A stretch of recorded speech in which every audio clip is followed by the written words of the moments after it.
Today, we're going to work on your conversation skills in English.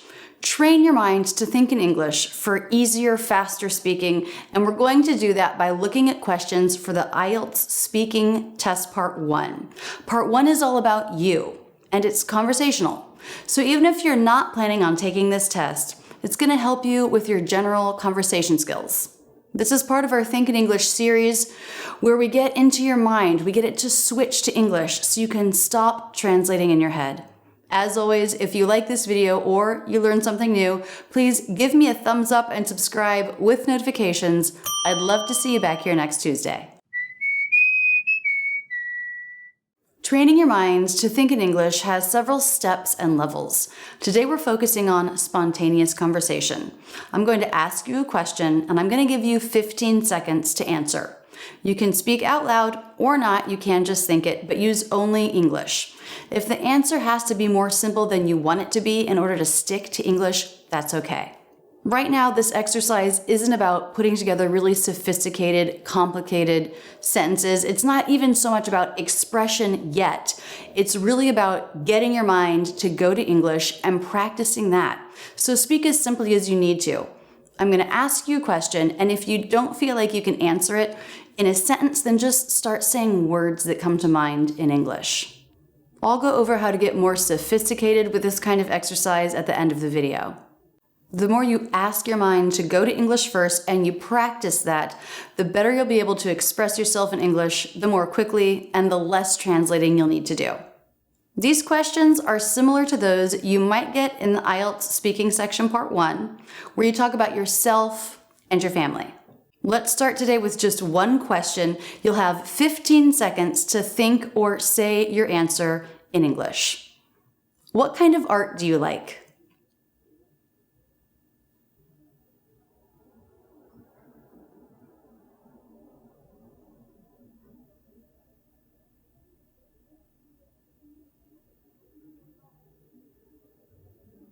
Does that feel like a long time to have to try to speak in English? Don't worry about it. The more you do this, the easier it will be. And like I said, if you can't think of a whole sentence, just start with a word. Maybe you just repeat one of the words, art. And then maybe this leads you to another word, sculpture. And then you go to a sentence, I love sculpture, or something like that. Start simple and build if you can't just take off starting in a full sentence. You don't know the question ahead of time, you have to think on your feet, and you have this timer going, which can feel stressful, just like a test or real conversation. Remember, there are no right or wrong answers here. It's just about you and expressing yourself and practicing expressing yourself in English. What kind of art do you like? You could have talked about painting, sculpture, or maybe your favorite museums.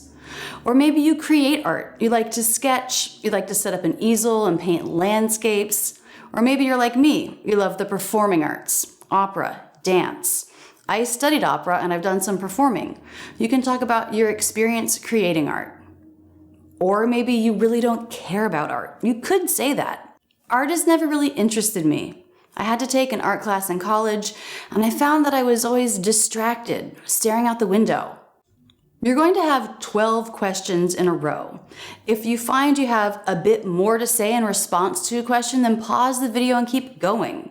There are all kinds of questions you would see in Part 1 of the IELTS speaking exam. Even if the question is a yes/no question, don't just answer with one word. Elaborate. Explain why you gave your answer.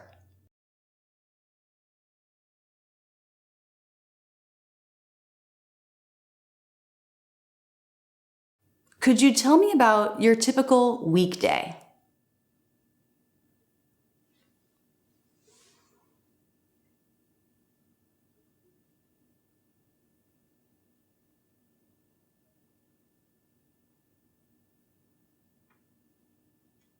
What do you usually do on the weekends?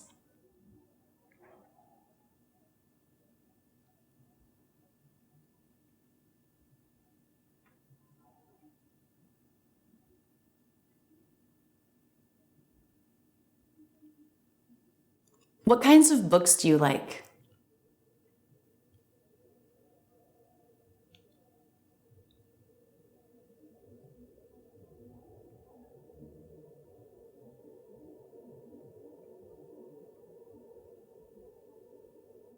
Have you traveled to other places? Where?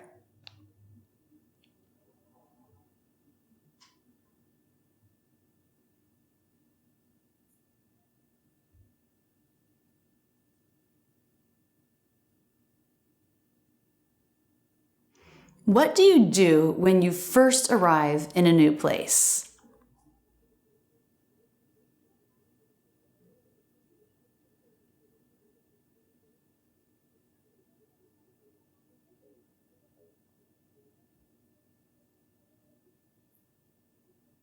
What did you do on your last birthday?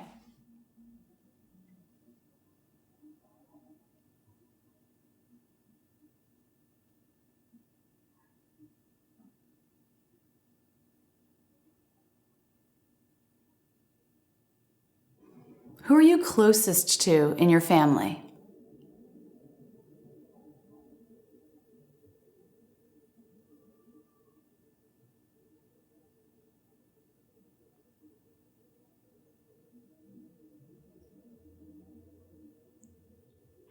What's your favorite food?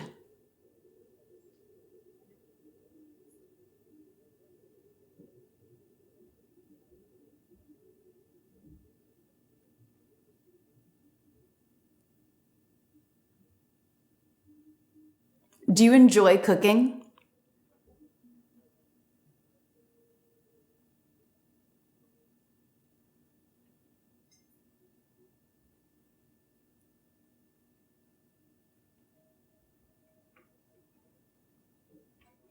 What are you planning on doing in the next 5 years?